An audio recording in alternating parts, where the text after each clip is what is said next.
connected. We're part of the Madonna system, but we focus more on corporate wellness. So I don't do any kind of patient care. I work with companies throughout Lincoln to put on different kind of things like this. And so I've been with Madonna for close to 2 years, but I've been working kind of in the wellness field for about 5 years, and I love it. Now, obviously, if I'm a dietitian, nutrition is important to me. It is very important to me. But I also, I come from a family, both sides of my family, huge cooks, big on food. I grew up, and it was always, something was centered around food. And I mean, I tell you what, I have some good cooks in my family too. So from a very young age, I obviously loved food, and I loved really cooking because my mom was famous for her baking. I mean, everybody in the county knew about her cinnamon rolls and that kind of thing. So, I looked up to my mom very much. So I started, doing that kind of stuff when I was little, and then as I got older, the nutrition part of it got to be a little more interesting to me. And so it's kind of tough, when you have family that loves the really good food that's maybe not so good for you, and then you have this kind of nutrition thing. So sometimes the knowledge that I have, I'm like, I just wish I didn't know, but you do. So what my passion, I absolutely love cooking, and so I like to combine the two. Make food good for you, but make it taste good too, because if it doesn't, you're not, it's hard to stay with a healthy eating plan if it doesn't necessarily food doesn't taste the best. So I can promise you that anything that you would ever sample from me, it should taste pretty good. I'm not gonna, dust my shoulders off, but I really do, I really like figuring out how I can combine the two. And so today, we're focusing on more of a Mexican theme. So we're a few days late from Cinco de Mayo, but it's Friday, and I think that that's a good enough reason for a little fiesta, okay? So we're gonna be making a few different things. And I am sorry, I'm gonna make you wait till the end to eat, because some of the stuff, like with the salsas that we're making, if it sits a little bit, the flavors taste, or they kind of blend a little bit better, so it's to your benefit that we'll be doing this, okay? So we're gonna be making a couple different salsas, enchilada casserole, and then strawberry margarita squares for dessert, okay? So we're gonna go ahead and get started over on this end, and we're just gonna do a fresh salsa. Now, obviously we can buy salsa, and it's not, ready to go and easy and that kind of thing. But fresh salsa is totally different because it just has a totally different feel to it. I feel like it has a good punch of flavor then too. Plus, a nutrition benefit that it has going for it is that it's lower in sodium, okay? As much as, salsa is really pretty much the healthiest condiment that there is, but most condiments are high in sodium. So even with salsa, a 2 tablespoon serving, it's probably gonna have close to 200 milligrams of sodium, okay? Keep in mind, for anybody that's over the age of 50, has high blood pressure, or is of African American descent, the total for the day is 1,500 milligrams.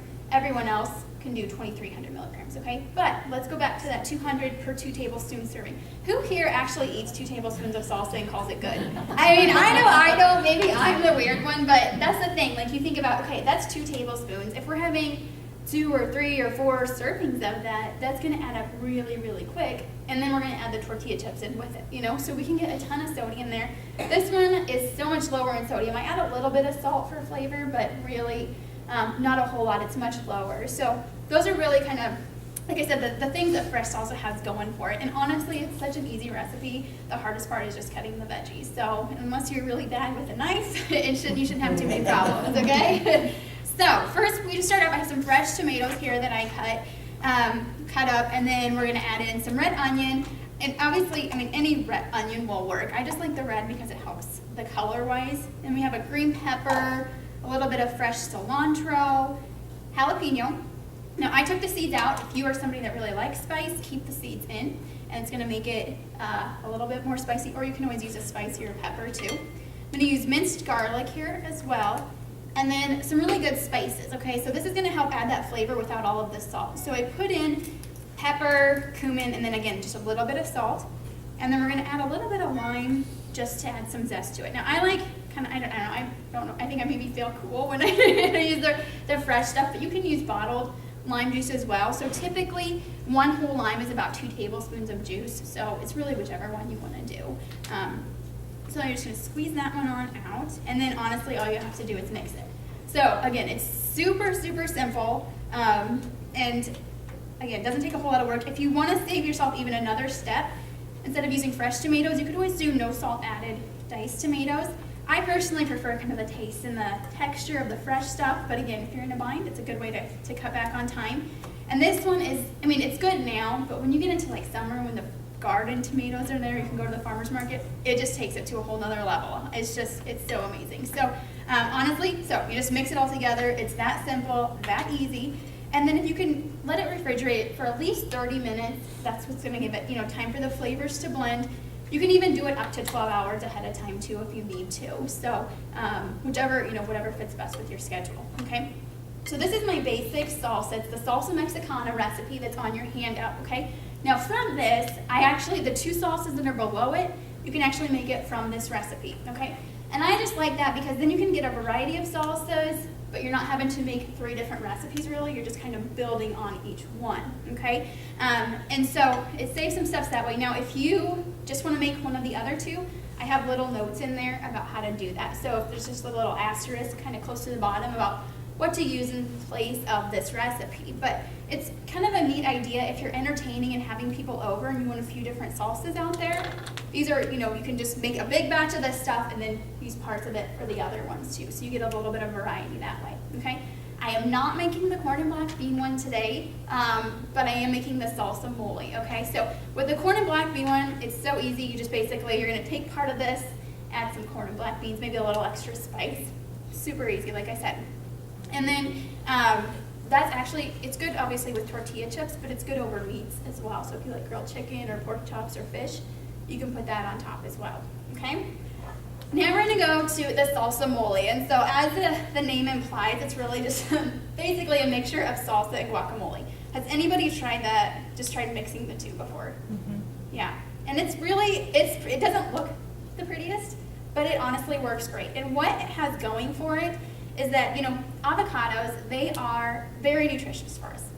We know that they're a source of heart healthy fats. They've got a good source of fiber, folate, lots of vitamins and minerals. But it still is a source of fat, okay? So any guesses on what one of these avocados, how many calories they have in them? Anybody? Want to take just a stab? All right, Sean, she's my little minion in the back that she's going to be helping me today. I'm going to put you on the spot. She's graduating from UNL with her degree in dietetics on tomorrow. So what do you think, Sean? Like 240? Yep, 240, 250, kind of depending. A medium one, okay? So it's not, a low-cal thing. If you think about most other fruits, it's about maybe, an apple can have maybe 80 calories to it. So the guacamole, since it's primarily made from that, it can be kind of high in calories. So that's why I add the salsa, because it helps add good flavor, but you're not getting all the calories and fat, okay? You're still getting some, but it's bringing it down a lot, okay? And so you can see I've kind of been working with these avocados, but I can show you quick how to cut these babies, okay? First, with selecting them, don't go by color alone, okay? Because that can be, they can be a dark green or a lighter green. It's not always going to tell the whole story, okay? You're going to want to feel around on this. It's going to give to gentle pressure, but you don't want it to be mushy. If it's mushy, put it back because it's nasty and it's overripe, okay?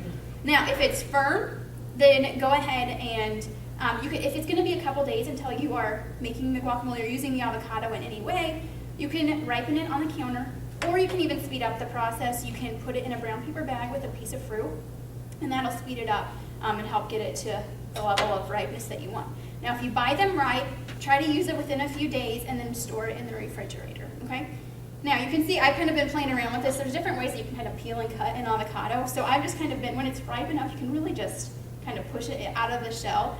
You can also use a spoon to scoop it out. It's a little less messy than the way that I'm using it. Another thing you can do too is just, rather than mash it right in the bowl, you can kind of cut it into cubes beforehand, so you can kind of see how I'm doing that. And then that way, if you are making a guac, it makes it a little bit easier to mash, but it's really whatever you prefer to do that way. Okay, so I just have one more here, and I gotta squeeze in here. So we're gonna start with that, and then, let me dig out the seed here that fell in there. And then we are just going to add some spices. So again, to help add flavor, but not a ton of sodium to it. I added cumin, cayenne pepper, a little bit of salt. You have to have a little bit in there, but you could, if you wanted to, you could completely omit that. It's really your call. So we're just going to mash that. You don't have to make it completely smooth. I like a few chunks in mine, but you know, it's kind of whatever you prefer. But you're gonna wanna get it at least, you know, semi-mashed up. You can use a fork, you can use a potato masher. If you cut it open, you realize that maybe it's just a little bit too firm yet, the potato masher might have a little more power to it, and you can use it that way, okay? So we got that in there, and then we're just going to add a cup and a half of the salsa mexicana in there, okay? And then a little bit of garlic for some extra flavor. And then a squeeze of lime again. So you can either do half of a lime here, or you can just do 1 tablespoon of lime juice, whichever one you prefer. So who can tell me what the lime juice, what purpose does it have? Besides flavoring, it's a good way to add flavor. What else? What's the other purpose in that? Kind of spoiling. Yeah, exactly. So it can be, that's the thing with guac, or anytime you're using an avocado, you have to wait and kind of make it like as soon, you know, just beforehand to help prevent it from browning. Now, using that acidic ingredient, which I use lime juice, I prefer that in guac. That helps slow down the browning. You can also use, you know, lemon juice, even vinegar. That can help as well. Now, if you were just serving like sliced avocados on something, if you just rub, maybe get that lemon or that lime wedge and just rub the cut surfaces with it, that's gonna help slow it down. Now, another thing that you can do with guacamole, I don't know if this is actually scientifically proved, but I have found it works pretty good, is to actually just keep the seeds, the avocado seeds in there, and that helps to slow down the process a little bit better. So I don't know if it works or not, but I do it anyways just to be safe, okay? So I'm gonna have Sean take these back, and then that way they'll be ready for you once we're all done with that. But those are pretty easy, right? Doesn't take too many skills. Does anybody have questions about those recipes before I move on? No? Yes. Like, how long does that last? The Like if you made that bowl, guacamole or the salsa? either one. Either one. The guacamole, actually, I've been able to keep it overnight. There's, you know, and it's been okay. But if I'm serving it, I mean, if it's for me, I'm fine with it. You know, if it's a little bit brown, but if it's with guests, I would make it the day of for sure. I mean, really as last minute as possible. With the fresh salsa, that lasts for at least a few days. But as it sits, kind of like with the tomatoes, the liquid might start to drain out a little bit. So you might need to drain that off, but that's really the worst thing about it. And also, you know, if it's something where you need to make the salsa ahead of time and just kind of grab and go, what I do is I mix everything together except for the tomatoes. I'll drain them in a colander and then just throw them in real quick. And then by the time you get to wherever you're going or you're serving them, they're going to be flavored enough with the other stuff. So it's going to help save a little time that way. But yeah, that one will at least last for a couple days. Okay, so now we are going to move on to the main dish. So enchilada casserole, okay? This is one of my, not just favorite Mexican recipes, but just favorite recipes in general. I absolutely love it. And what's great about it too is that you get a pretty good serving size with it, and it's only about 300 calories, which, I mean, if you go out for an enchilada, I mean, like, you could have half of one maybe for that much. So, so it's really, really great. I absolutely adore it. And so what we're gonna do is I kind of cheated a little bit. I cooked some of the stuff ahead of time just to make the process go a little bit quicker. But I have some green peppers and onions here that I cut up, and then also some ground beef, okay? Now, with this, I mean, again, you can use any kind of pepper or onion that you want. And I added this to the recipe. I mean, really, anytime I cook, I will add chopped vegetables anytime that I can. Because one, it adds nutrients, of course, but it also helps add flavor to it.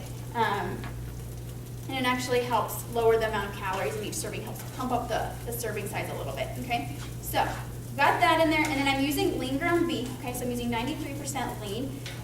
You can use ground turkey if you would like instead. It actually, the 93% lean beef and 93% lean turkey have a pretty similar nutrient profile. The ground beef is slightly higher in calories and fat, but we're talking maybe 10, 20 calories and 1 or 2 grams of fat. So if you are more of a beef person, which I am, you can use that. If you would, with ground turkey, you could take it up another level and do that 99% lean ground turkey, and that's gonna help bring it down a little bit even more. Okay, so it's really, you know, kind of to each their own. Another thing with the green peppers and the onions, if you don't want to take the time to cut them, they have pre-chopped, blend. Usually it's about, they call it Southwest, a Southwest blend that you can just thaw that, throw it right, I mean, as much as you need right in there. I just did a cup of each, so you could do 2 cups of that, okay? So we've got that, and now I'm adding in minced garlic, okay? I also add garlic to just about everything too, because that helps add so much flavor to it, okay? Now, with garlic, anytime that you're adding it and you're sauteing like this, wait until the last minute or two of cooking to add it in, okay? This way it's gonna really maximize the flavor. It's not gonna cook all of the flavor out, okay? So that's what we're doing here. That's what I did here, so we're just gonna let it cook a little bit. So basically I wait until the meat is all the way cooked, and then I'll add it in and let it simmer just a little bit more, okay? You can do the garlic bulbs if you want and do the fresh. I always just do the refrigerated minced because it's quicker, why not, you know? So, and that way it's always in the fridge and you don't have to worry about it too much. So, you let that cook, and once you really start to smell the garlic, you can go ahead and go on, and we're gonna add the rest of our ingredients, okay? So, I have some no salt added tomato sauce, and I'm gonna add in here. And then I have some diced Mexican tomatoes, okay? Now, I don't know, this is the one, it's best choice, you can get it at Super Saver. But if you're happen to be at Hy-Vee or Super Target or wherever it is and they don't have that brand, if you can get like the, you know, the tomatoes with the roasted green chilies, kind of the Rotel thing, or anything that's fire roast and just Mexican themed wise, it'll do the trick just fine, okay? And I'm adding in black beans. I did the no salt added to try to keep the sodium down because canned foods can really be high in salt and add a ton to that. And so I did that with the tomato sauce as well to help cut back on that, okay? Now, if you can't find the no salt added black beans, there is another way around it. I mean, even if it's reduced sodium, that's an improvement.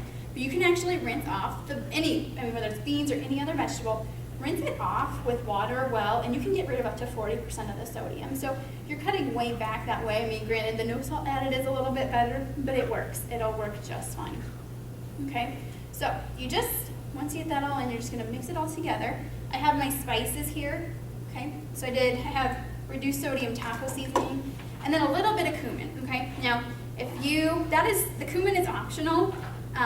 I think it adds just a little extra kick to it, but it's nothing that's out of control hot. Like, you're not gonna start sweating when you eat it. You know, it's not gonna totally make your mouth burn. So if you are somebody that likes a little more spice, you can put that in. You can probably put even a little bit more in there. Another option is to take those jalapenos and throw those in there too, and that would be really, really good that way, okay? So once you have this all mixed together, then bring it to a boil, which we won't do that today, but that's okay. That's not the one you're eating, so it won't matter. It's not going to affect the flavor. So we're going to mix that all together, let it simmer for about 10 minutes, and really it'll help because it's a little bit liquidy. It'll help that just kind of evaporate and get absorbed, so you've got a little bit of a thicker texture to it, okay? So then what we're going to do is scoop just about a cup of this onto the bottom of this pan, and I am resourceful. I just use it. I mean, it's not really anything super cool like you might see on the Food Network, but I just use a soup ladle and put it on there just because I feel like it works good. Sometimes too, I'll just use like a measuring cup if you have one that it's not going to get stained by the Mexican food, by the kind of dark red. You can use that too. So really the purpose behind that is to just, I'm going to turn this off quick. The purpose behind that is really to prevent sticking from the tortillas, because that's what we're going to put on next, okay? So I just have some whole wheat tortillas here that I've cut in half. And then you're just gonna layer it across the bottom, okay? So you can see obviously I'm using whole wheat. It's just a simple way to add fiber to a dish.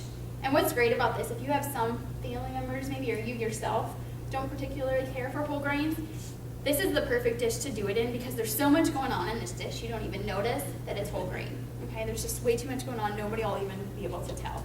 And the red will stain it into a darker color. So if anybody is skeptical of it, you just tell them that's why it is. That's why it's dark, and they'll never know, okay? So then we're gonna take half of the meat mixture and just put it on top here, okay? And while I'm doing that, I did wanna make a little note about the sodium content. Now you can see, even despite some of the tweaks that I've made, this is a little bit higher than what I would like personally to have it be in sodium. This has about a little under 750 milligrams of sodium, okay? Now if you're at that 2300 milligram level, you know, you have a good blood pressure, that's not a big deal. That'll fit in pretty good. If you do have high blood pressure or want to cut back on your sodium intake, there's a couple of things that you can do to help pare this down a little bit, okay? So with these tomatoes that I used, these were not no salt added, okay? You can't get these, or at least I haven't been able to find any that are no salt added. So you can just do the plain diced tomatoes that are no salt added, and that will work just fine. And then I would probably just add a little extra spice into the meat mixture, and that'll replace that just fine.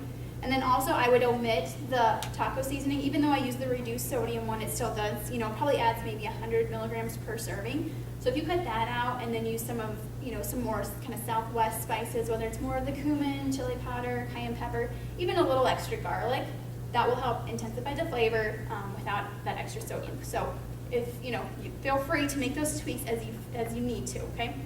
So you can see I spread that just all over the bottom, or all over the tortillas. Then I'm gonna do a layer of cheese, okay?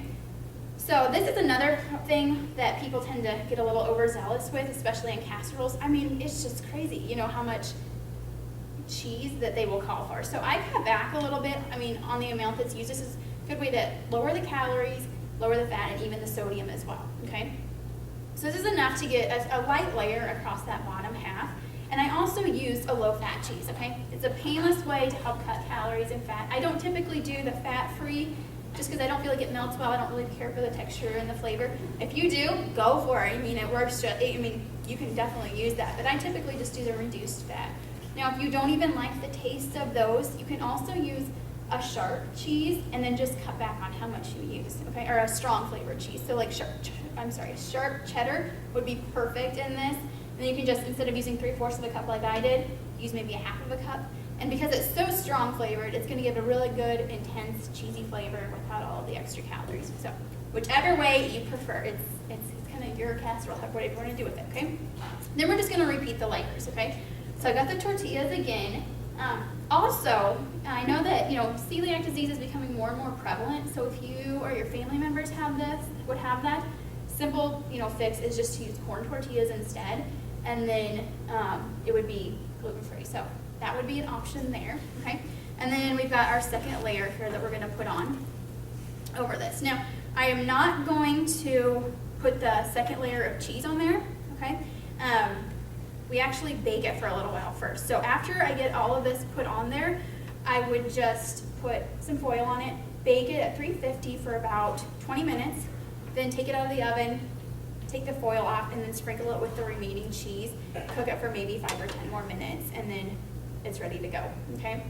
Now, of course, what would Mexican food be without toppings, right? So let's talk a little bit about those, okay? I say, the low-cal ones, the veggies, the salsas, pico de gallo, use those as much as you want. Use as much, because honestly, they're going to be, if anything, they're going to make it more nutritious because the calories are going to be so low, but the nutrients that they're adding is going to be great. Now, with the high-cal toppings, I say you pick your favorite and you stick to that one favorite, okay? Because if you add a bunch of those, it's going to really increase the calories in your dish, okay? So like this one, 12 servings, okay? So you get a pretty good serving size for 300 calories. But you add 2 tablespoons of cheese, 2 tablespoons of sour cream. That right there, do a quick math here, it's over 100 calories that you're adding just by that. You could put like a cup of salsa on it and it probably wouldn't even add that many calories, okay? So really watch what you're putting on there. And again, just limit it to 1 and try to do the lower fat ones. And then that way you'll still get a little bit of that goodness without the extra. And really there's cheese on top of this when it's done that you really don't need the cheese, any extra cheese on there, okay? All right, so that is that one. Does anybody have questions about this one? Oh, it's delicious. At least maybe I'm partial to it because I make it, but I think it's pretty darn good. Okay, so then we're gonna move on to our strawberry margarita squares, okay? So we're starting off with just some crushed pretzels. Whatever kind you want to use is just fine. So about 1 1/4 cups of that, okay? Now, one thing that I'm doing that I did or changed from the original recipe that I found was I'm using, instead of melted butter or margarine, that's what it called for, I'm actually using canola oil, okay? And so in a lot of baked goods, you can actually do that. If it calls for the melted butter or margarine, just the oil. You can do olive oil. Some people might be wondering that. That's just fine, but I tend to not really care for that in baked dishes. So, but if you do, go for it. I know people do it all the time, but that's why I chose the canola oil. It's still a very healthy fat, okay? Now, when you are substituting, any recipe that you do that for, you don't want to do it 100%, okay? You want to use 3/4 the amount of oil to butter, okay? So if it would call for a cup of, that's a lot of melted butter, but a cup of melted butter, you would do 3/4 of a cup, okay? So this recipe called for 1/4 a cup of melted butter and margarine. I just did 3 tablespoons, okay? So it's gonna be enough to help these stick together, but they're still gonna be kind of loose. So we're just gonna spread that on the bottom of a 9x13 pan, okay? And so once we get it spread over, if you can refrigerate it or even put it in the freezer until you're done with the rest of it, it's gonna kind of help it set up a little bit more before you put the toppings on, okay? Then we are going to, this one, what's great about it too is that it's so easy, so simple, okay? So we've got sweetened condensed milk to it. This is gonna add so much richness to it. This is not a low-calorie food, but I did do the fat-free variety, okay? Again, like I said with the cheese, it's a painless way to cut calories and fat. And this is what, I do this a lot in baking, is just using a lower fat alternative. Now, I kind of talked about how I don't really care for the fat-free cheese. There are some fat-free things that I don't care for, like fat-free cream cheese, just, it's not for me. If you don't like, the completely fat-free version, you still want it to taste good. So if, I'll use the reduced fat cream cheese, and that's still helping cut back on calories, but it's still gonna make it taste good. Sometimes I'll do the combo, so if it calls for, say 2 blocks of cream cheese, I'll do a fat-free and a low-fat, and then that way that helps kind of take care of that lack of fat in there. But again, it's to each their own, whatever you like or you enjoy, okay? Then we're adding some lime juice here, okay? I did a half cup here, and then some pureed strawberries, okay? Now, of course, you can do the frozen pureed ones, that's fine. If you are, when you're blending that, I would actually wait to put the lime juice in until after you've done that, because if it's still pretty frozen, you can add a little bit of the lime juice as a liquid to help it blend up a little bit better. Does that make sense? Otherwise, it's going to be too thick, okay? And then whatever that is, I'll just take that. So if I used a tablespoon in there, I would cut back on how much of the rest of it I add to it, okay? So we're just going to mix this together, okay, until it's well blended. And if you use, like right now, since strawberries are in season, you might actually get an even better flavor if you use the fresh one. But it's kind of, nice to have them already, peeled and washed and all that for you when they're frozen. Now, in terms of nutrition, as long as they are unsweetened frozen strawberries, the nutrition profile is going to be pretty similar to what the fresh is, okay? Whether it's canned or frozen fruits or vegetables, they are harvested at their peak ripeness. So when they're at their peak ripeness, that means that they have their peak amount of nutrients that they can really have. And then they're processed within hours of being picked. So they're really, they're retaining all those nutrients. It's when you add the sugar or a lot of the salt to them that it can add, or it can make it not so good for you, okay? So with any kind of frozen fruit, whether it's strawberries or any other ones, just do the unsweetened varieties.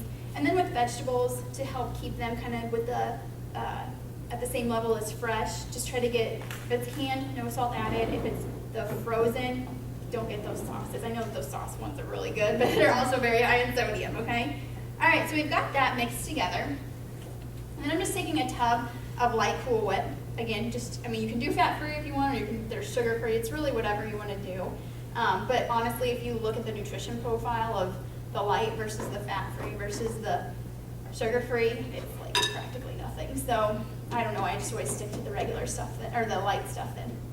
So then you're just gonna mix this together really well until it's well blended. Now, a couple things that you want to consider when you are making this, okay? One is, if you want it to have a nice, really pink flavor, you are going to do one of two things. Either add extra strawberries, so more than that 1 cup of puree to help add the pinkness there, or you can cheat and just add a little bit of red food coloring, and nobody will know. It's really whichever way you want to do. Some people don't really like food coloring and don't like to use it, so if that's the case with you, just use the actual pureed strawberries, okay? So you're going to get that all mixed together then, and just pour it in then. See, I told you this was easy, isn't it? Pour it in there, and then you're going to freeze it for at least 6 hours. You can do this one up to a day ahead of time. I'm sure you could do it at least more, or you could do it more. It's frozen, so it's fine. And then to make it easier to cut when you're ready to serve it, then just go ahead and take it out of the freezer about 15 minutes before you're ready to serve, and then that way it'll give it a little bit of time to thaw before you serve it, and it'll make it easier to cut. Now, I know at least one of you out there is wondering, can you put tequila in it? I have never tried that, but I wouldn't see why you couldn't, okay? So if you want to experiment with that, definitely let me know how it goes, okay? But like I said, it's really easy. Another thing too is that It's incredibly sweet. So for me, I mean, what a serving size is like, it's 1/16 of the pan, which is a pretty good piece. It is so rich that it really, I don't really even need the whole thing. If you are kind of bummed that it doesn't have a richer strawberry flavor, that's where I go back and just add more of the strawberries when you are making it, and that will take care of it, okay? Any questions about this one? No? Okay, so when you go to serve too, you can just have, it's kind of a nice little garnish. You can just use fresh strawberry halves and put that on top of each one. We'll do that for you today too, so you can kind of get the full effect, okay? Now before I guess release you for the food, I've given you, I think, plenty of time to hopefully eat before you have to go back. Does anybody have just questions about anything that I made, or just anything I might have, something I said might have sparked a question, or just anything in general? Okay, wonderful. So how we are going to do this is, I think Shauna started portioning out some of the guac